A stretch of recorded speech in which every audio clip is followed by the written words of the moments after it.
జగిత్యాల జిల్లా ధర్మపురిలో తెలంగాణ తల్లి విగ్రహం రూపు మార్చడాన్ని నిరసిస్తూ బీఆర్ఎస్ శ్రేణులు మంగళవారం తెలంగాణ తల్లి విగ్రహానికి పాలాభిషేకం జరిపారు. కాంగ్రెస్ ప్రభుత్వం తెలంగాణ తల్లి విగ్రహ మార్పుపై పట్టణ బీఆర్ఎస్ పార్టీ ఆధ్వర్యంలో పార్టీ శ్రేణులు భారీగా కదలివచ్చి నిరసనలు తెలిపారు. స్థానిక నంది చౌక్ వద్ద గల తెలంగాణ తల్లి విగ్రహానికి పాలతో అభిషేకించారు. ఈ సందర్భంగా ఏఎంసీ మాజీ అధ్యక్షులు అయ్యూరి రాజేష్ కుమార్ మాట్లాడుతూ 6 గ్యారంటీలు అలవిగాని హామీలు ఇచ్చి అధికారంలోకి వచ్చిన కాంగ్రెస్ ప్రభుత్వం వైఫల్యాలను కప్పిపుచ్చుకునేందుకే డైవర్షన్ పాలిటిక్స్ పాల్పడి పబ్బం గడుపుతుందని ఆయన ఆరోపించారు.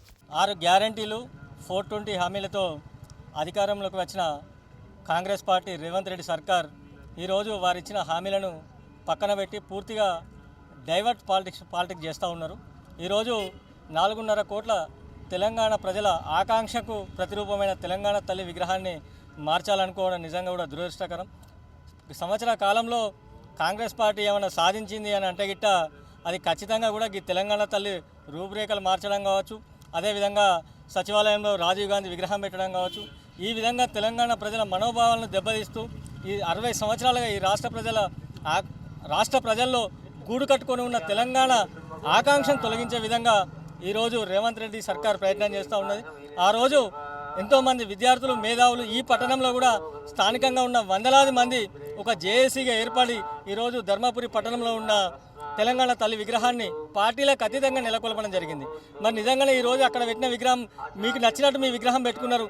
కాంగ్రెస్ తల్లి విగ్రహాన్ని ఈరోజు సచివాలయంలో మీరు ఆవిష్కరించుకున్నారు.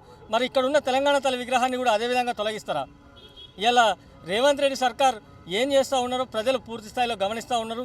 ఏదైతే 2 లక్షల రైతు రుణమాఫీ కావచ్చు, అదేవిధంగా సకాలంలో రైతు భరోసా నిధులు అందించలేకపోవడం కావచ్చు, గ్రామాలలో కుంటుపడిన అభివృద్ధి పనులే కావచ్చు, వీటన్నిటిని కూడా పక్కన పెట్టి రాష్ట్ర ప్రజల మనోభావాలతోటి అనుక్షణం బీఆర్ఎస్ పార్టీ నాయకులను తిట్టుకుంటూ గ్రామ స్థాయి నుంచి మొదలుపెట్టుకుంటే రాష్ట్ర స్థాయి వరకు ఒకటే విధంగా ఈరోజు కాంగ్రెస్ నాయకులు కావచ్చు, కాంగ్రెస్ పార్టీ ప్రభుత్వం కావచ్చు ఇలా ప్రవర్తిస్తూ ఉన్నారు. స్థానికంగా కూడా మేము గమనిస్తూ ఉన్నాం.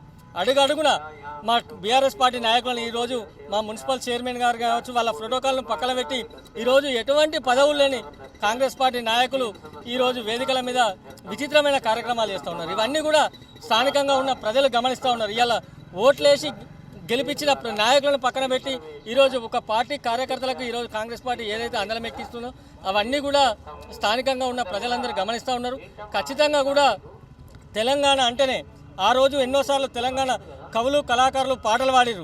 మా గోడు తెలంగాణ బతుకు పాడైన వీణ, ఇది దగాపడ్డ దరువు మాకేది బతుకు తెరువు, నినాదాలే కాదు రాష్ట్ర పునాదులే కదలాలని చెప్పి జై తెలంగాణ, జై జై తెలంగాణ అని చెప్పి నినాదాలు ఇచ్చి ఈరోజు తెలంగాణ తల్లి విగ్రహాన్ని కావచ్చు, తెలంగాణ గానాన్ని కావచ్చు ఈరోజు పాడుకొని ఈరోజు మేము విగ్రహాలను ఏర్పాటు చేసుకుని తెలంగాణ రాష్ట్ర ప్రజలు ఉద్యమకాంక్షను కదిలిస్తే ఆ ఉద్యమకాంక్షను అణగదొక్కే విధంగా కేసీఆర్ అనే పదాన్ని ప్రజల మనసుల్లోకి వెళ్ళి తొలగించాలని ఏకైక ఆంక్షతోటి ఇవాళ ముఖ్యమంత్రి గారు పనిచేస్తూ ఉన్నారు. ఖచ్చితంగా కూడా తెలంగాణ అంటేనే కేసీఆర్ అంటేనే తెలంగాణ. ఎవరు ఏమన్నా ఎవరు ఏమనుకున్నా తెలంగాణ అంటే కేసీఆర్ అంటే తెలంగాణ. వాటి ఖచ్చితంగా ఈరోజు కాంగ్రెస్ తల్లి విగ్రహాన్ని ఏర్పాటు చేసి తెలంగాణ ప్రజల మనోభావాలను దెబ్బతీసిన రేవంత్ రెడ్డి సర్కార్ బేషరతుగా తెలంగాణ ప్రజలకు క్షమాపణ చెప్పాలని చెప్పి డిమాండ్ చేస్తూ ఖచ్చితంగా కూడా ఆ విగ్రహాన్ని తొలగించేంత వరకు కూడా మేము నిరసన తెలియజేస్తామని చెప్పి తెలియజేస్తాం. జై తెలంగాణ, జై తెలంగాణ, కేసీఆర్ గారి నాయకత్వం.